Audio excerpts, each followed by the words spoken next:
চতুর্থ দফার ভোটের দিন বাংলার কোন কোন জেলায় বৃষ্টি, কী বলেছে আবহাওয়া দপ্তর। সোমবার সকাল থেকে কলকাতা সহ বিভিন্ন জেলার আকাশ মোটামুটি পরিষ্কার।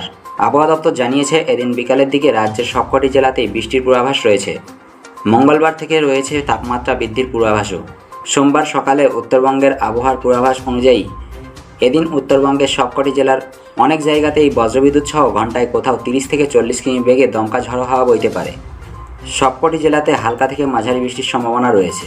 পরবর্তী 24 ঘন্টা অর্থাৎ মঙ্গলবারের আবহাওয়ার পূর্বাভাসে বলা হয়েছে, দার্জিলিং, জলপাইগুড়ি, কালিম্পং, আলিপুরদুয়ার, কোচবিহারের কোনো জায়গায় দমকা হাওয়া এবং হালকা থেকে মাঝারি বৃষ্টিপাত হতে পারে।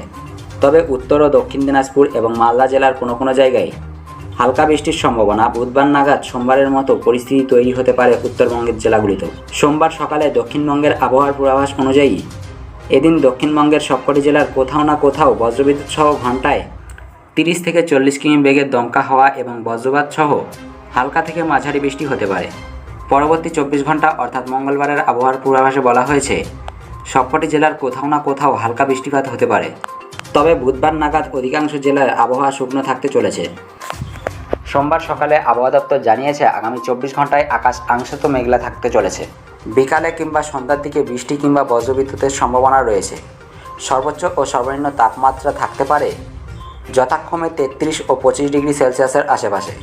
এদিন কলকাতার সর্বনিম্ন তাপমাত্রা 26.6 ডিগ্রি সেলসিয়াস, যা স্বাভাবিকের থেকে সামান্য কিছুটা কম।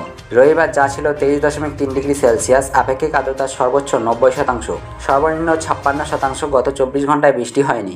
আবহাওয়া দপ্তরের পূর্বাভাস, আগামী 24 ঘন্টায় তাপমাত্রার তেমন কোনো পরিবর্তন না হলেও পরের 3 দিনে উত্তর ও দক্ষিণবঙ্গের জেলাগুলিতে তাপমাত্রা ধীরে ধীরে 2 থেকে 4 ডিগ্রি সেলসিয়াস পর্যন্ত বৃদ্ধি পেতে পারে।